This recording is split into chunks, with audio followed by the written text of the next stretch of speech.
La nourriture, c'est sacré. Si je devais choisir entre avoir du sexe fade ou de la nourriture fade pendant le reste de ma vie, je choisirais très certainement de garder la pitance. Pour moi, manger, c'est un moyen d'expression.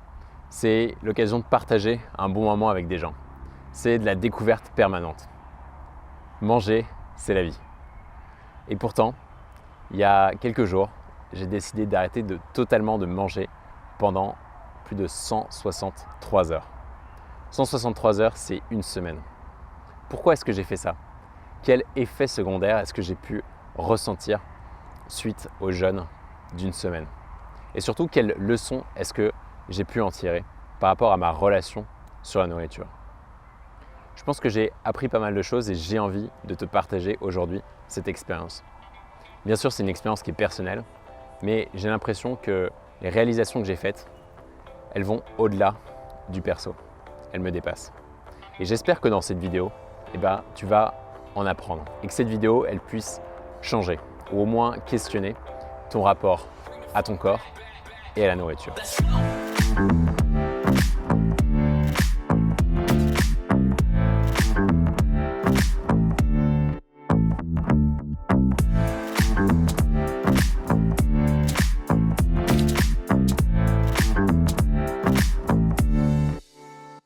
Pour être honnête, j'ai commencé à faire ce jeûne sur un coup de tête. Je n'avais pas du tout planifié la chose. On est parti en pique-nique avec des amis et on a tellement bien mangé, on s'est tellement rempli la panse que mon estomac avait clairement besoin d'un break. Il avait besoin d'une coupure. Et du coup, je me suis dit, bon, je vais partir sur un jeûne d'1 jour. J'ai déjà eu l'habitude de jeûner un jour. Et en me documentant, je me suis dit, bon, pourquoi pas 3? Et en voyant que 3 c'était possible, apparemment, passer le cap des 3 jours, c'était vraiment le plus dur. Et donc autant continuer sur un jeûne de 7 jours parce qu'après on en tire tous les bénéfices sans forcément ressentir les efforts. Et c'est comme ça que je me suis embarqué sur une période de 7 jours quasiment sur un coup de tête. Et quasiment sans raison pour être honnête. Mais en fait des raisons, j'en avais plein. Je les ai listées le lendemain. On va voir ça tout de suite.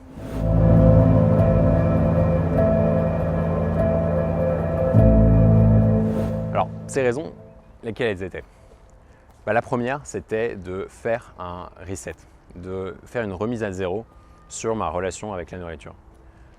Ma relation avec la nourriture, ça a toujours été quelque chose de compliqué.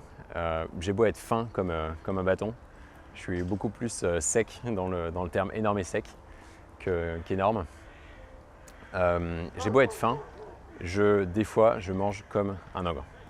Et c'est cool, mais ça me place dans une situation, dans un état mental où je me sens diminué mentalement, je me sens honteux, coupable d'avoir trop mangé. Et en plus de ça, c'est pas du tout aligné avec ma philosophie de vie qui est que le moins, le mieux. Donc c'est quelque chose qui me troublait et que j'avais besoin de remettre à zéro. La deuxième des raisons, je pense que c'était pour trouver un état de clarté mentale supérieur. Pouvoir être vif dans la façon dont je m'exprime, pouvoir être vif dans la façon dont je pense, dans la façon dont je lis, c'est clairement quelque chose auquel j'aspire. Et donc, accéder à des niveaux supérieurs de clarté mentale, c'était un des objectifs. Un autre objectif aussi, c'était de me challenger. J'avais besoin de faire quelque chose de difficile. Pas parce que je me sentais pas assez, mais parce que je sentais que j'en avais envie, je sentais que j'en étais capable et donc j'en avais besoin. Une de mes motivations aussi pour faire ce jeûne, c'est l'aspect spirituel. Peu importe finalement notre niveau de spiritualité ou notre niveau de croyance dans telle ou telle religion, c'est quand même indéniable de voir à quel point la pratique du jeûne est quasiment universelle dans la plupart des courants spirituels ou religieux. Et je pense que ça dit quelque chose sur la nature humaine. Ça nous dit que quand on nous prive de certains éléments, comme par exemple la nourriture ou comme la vision, l'ouïe, le fait de se priver, ça altère notre perception du réel.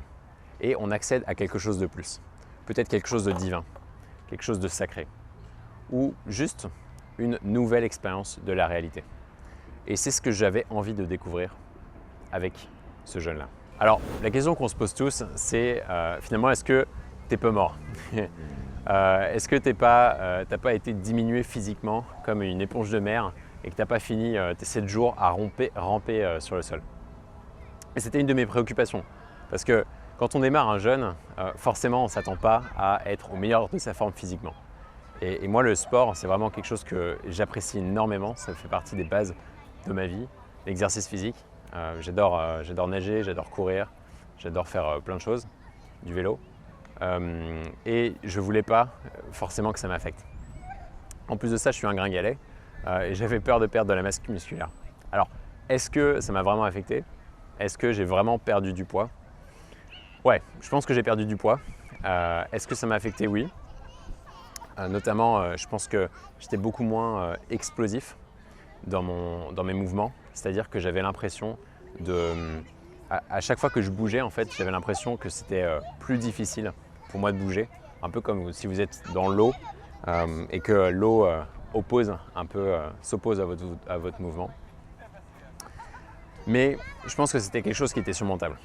Je vais travailler une fois par semaine dans une ferme et clairement il y avait des choses que je n'arrivais pas à faire en termes d'exercice physique et je me sentais des fois un petit peu diminué. C'était beaucoup moins explosif que ce que j'avais l'habitude, mais c'était franchement réalisable, c'était franchement faisable. Maintenant une autre question, c'est quid de la clarté mentale? Comment c'est passé? Comment est-ce que ça s'est passé pour toi au niveau de ton esprit? Moi, la clarté mentale, c'est un vrai sujet pour moi. J'ai vraiment envie de pouvoir opérer au mieux, j'ai vraiment envie de pouvoir penser clairement, de pouvoir être vraiment présent aux personnes qui m'entourent, pouvoir lire aussi rapidement. Je sais que la lecture, ça a toujours été un de mes soucis pour moi. Ça a toujours été quelque chose, une grande difficulté. À chaque fois que la prof appelait mon prénom, je stressais quand il fallait lire à l'école. Et du coup, est-ce que ça a eu un impact? Bah oui, clairement. Au bout de quelques jours, je sentais que mes pensées étaient beaucoup plus directives, qu'elles étaient beaucoup plus singulières. C'est un petit peu comme si là maintenant, que je suis en train de manger correctement, que je ne suis plus dans ma période de jeûne, chacune des pensées laisse une sorte de trace, une sorte de sillon, un peu comme un bateau à moteur. On voit l'écume et du coup elle peut entraîner d'autres pensées supplémentaires. Alors que sous l'état de jeûne, finalement, mes pensées, elles étaient bien plus précises, elles étaient bien plus concises, bien plus discrètes. Un petit peu comme si on passait à un état de voilier. Et ça fait que du coup, je pouvais les rediriger facilement. Il y avait ça, mais il y avait aussi le fait que finalement, quand on mange 3 fois par jour ou 2 fois par jour, moi je mange 2 fois par jour, on pense très régulièrement à la nourriture. On pense très régulièrement à ce à quoi on va manger. Je crois qu'il y a une étude qui dit que plus d'un tiers de nos pensées sont dirigées vers la nourriture. Et donc, quand on jeûne, eh ben, finalement, on est délivré. On est délivré de ce fardeau de penser quand est-ce qu'on va manger, qu'est-ce qu'on va manger, et peut-être de culpabiliser à l'idée de manger telle ou telle chose. Donc, c'était franchement délivrant à ce niveau-là. Et puis, j'ai aussi pu faire l'expérience d'un grand niveau de clarté et d'un grand niveau de concentration, typiquement en lisant. Il y a un truc que j'aime bien faire en ce moment, c'est m'entraîner à la lecture rapide, essayer de lire 2 fois plus vite que d'habitude. Et là, je sentais que j'étais vraiment concentré, vraiment focus. Donc au niveau de la clarté mentale, c'était clairement un plus. Et d'ailleurs, à mon avis, c'est quelque chose qui s'explique.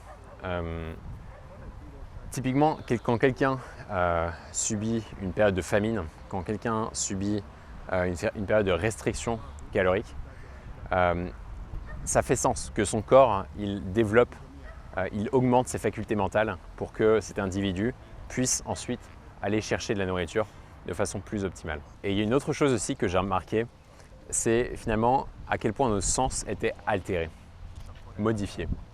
Finalement, quand on n'a pas l'occasion de manger tous les jours, quand on ne mange pas, les autres sens sont, je dirais, démultipliés. On a un sens du toucher qui est plus développé. On sent mieux les odeurs. On fait plus attention au son. C'est vraiment quelque chose de très agréable. Et je pense que ça m'a aidé à rester ancré dans le présent. Ça m'a aidé à plus observer les choses autour de moi, mes environnements et être présent avec les personnes. Ceci dit, j'ai aussi remarqué une autre chose. Ok, j'ai été clair mentalement. Franchement, j'étais une bonne machine pour exécuter, pour faire des choses. J'avais ma priorité, j'avais ma liste de choses à faire et pour moi, c'était facile de juste continuer, de les faire, de les exécuter. Par contre, ce qui était difficile pour moi, c'était de sentir de la motivation. Ce que j'entends par là, et je ne sais pas si ça va faire sens pour toi, mais ce que j'entends par là, c'est que j'avais l'impression d'être un peu un fantôme, un peu un robot inanimé. Je pouvais faire les choses, mais sans vraie motivation interne, tu vois, sans vrai sentiment de j'ai envie de faire ça, j'ai envie d'être poussé à faire ça.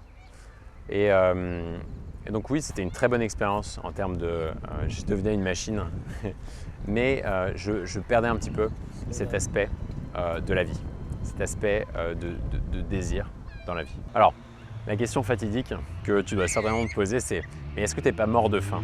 Est-ce que tu n'as pas crevé la dalle? Et honnêtement, j'étais assez surpris parce que je m'attendais qu'au bout de quelques jours, j'ai plus vraiment l'envie de manger et je ne m'attendais pas à ce que ce soit aussi rapide. Et en fait, c'est arrivé très rapidement. C'est-à-dire que j'ai quasiment jamais connu le sentiment de faim, assez bizarrement. Et quand je me sentais un peu irrité parce que je voyais que, par exemple, mon coloc mangeait à côté, j'avais juste besoin d'un peu de sel, de l'eau, et la machine pouvait continuer. Et ça, c'est un sentiment hyper gratifiant, je trouve, de pouvoir sentir dans son corps que la machine peut continuer, même si on n'est pas totalement rechargé en nourriture tous les jours. Un autre point aussi que je voulais te partager, c'est l'effet que ça a eu sur mon sommeil. Moi, je suis un énorme fan du sommeil. J'adore dormir, j'adore rêver. Et d'ailleurs, c'est pour ça, par exemple, que j'évite de boire de l'alcool parce que l'alcool, c'est quelque chose qui détruit tes rêves. Si tu bois juste un verre le soir, tu as très peu de chances de rêver le lendemain matin. Bref, j'adore dormir. Et tu l'as peut-être remarqué toi aussi, quand on va se coucher avec l'estomac léger, on a tendance à mieux dormir. Et donc du coup, je voulais savoir si le fait de jeûner pendant 7 jours, ça améliorait aussi ta qualité de sommeil. La réponse, ouais, clairement. Franchement, je dormais moins et le matin, je me sentais beaucoup plus énergisé. C'est comme si je dormais en fait en un seul bloc. Je posais la tête sur mon oreiller, boum, je m'écroulais et comme une pierre, je pouvais me réveiller le lendemain en ayant franchement bien récupéré. Je sentais finalement que mon corps se rechargeait beaucoup plus facilement, beaucoup plus rapidement. Alors finalement, ça a été quoi les conclusions de ce jeûne, de cette période expérimentale de 7 jours? Je pense qu'il y en a eu beaucoup. Je t'en ai rendu compte d'un certain nombre, mais il y a quelque chose dont j'aimerais te parler. Tu vois, ce reset, cette remise à zéro dont j'ai parlé au début de cette vidéo. Est-ce qu'elle s'est vraiment passée? Je pense qu'elle a changé à différents niveaux. En cassant ce jeûne, finalement, tous les aliments me paraissaient tout de suite beaucoup plus savoureux. Je prenais plus de temps pour pouvoir les savourer, pour pouvoir les déguster. Et finalement, j'honorais, je pense, beaucoup plus la nourriture. J'étais plus connecté à elle. Ça a été franchement positif. Mais est-ce que ça a duré sur le long terme? Pas vraiment. Ou en tout cas, là, j'essaie de faire constamment un effort pour retrouver cette proximité avec la nourriture. Mais ce que ça a changé dans moi, déjà, ça a été de me montrer en fait à quel point mon estomac n'avait pas besoin d'être rempli comme j'ai l'impression qu'il est rempli. Parce que quand on est habitué à manger constamment à chaque repas, finalement, on a toujours le même point de référence. Et on ne laisse pas finalement l'occasion à son estomac de reprendre pied, de se remettre à zéro. Et là, le fait de l'avoir vraiment vide, mais vraiment, vraiment vide, eh ben, ça opère une sorte de remise à zéro qui est assez confortable, qui te dit finalement, tu n'as pas besoin d'avoir un estomac aussi rempli. Tu peux très bien l'avoir un peu plus vide. Et ça marche aussi, c'est finalement OK. Et ça a été franchement une bonne sensation. Une autre chose aussi que ça fait pour moi, je pense, c'est que ça m'a donné plus confiance dans mon corps. Ça m'a permis de me sentir mieux dans mon corps et ça m'a permis aussi de faire confiance à la sagesse de mon corps. D'écouter mon corps quand je sentais que j'étais rassasié. Alors, je trouve que écouter son corps, ça peut se faire à deux niveaux parce que le corps, il peut être traître. Le corps, il peut te dire « Ouais, t'en as vraiment envie de ce cookie. Ouais, t'en as vraiment envie de cette dernière part de tarte. » Et donc forcément, si on l'écoute de la mauvaise manière, eh ben, on peut tomber dans la gloutonnerie. C'est d'ailleurs ce qui se passait pour moi. Et donc je pense qu'il y a vraiment une distinction à faire. Il y a un équilibre. Et c'est un petit peu comme différentes fréquences. Différentes fréquences radio. Tu peux très bien, à la radio, écouter une émission à la con qui ne te servira pas, une sorte de junk food. Et tu peux très bien aussi écouter un équivalent de France Culture, une émission qui te sert. Et ce dont j'ai fait l'expérience, c'est de pouvoir me connecter à la bonne fréquence, de pouvoir écouter la partie en moi qu'il était sain de pouvoir écouter, à savoir la partie en moi qui se sentait rassasiée, qui pouvait apprécier la nourriture à sa juste valeur.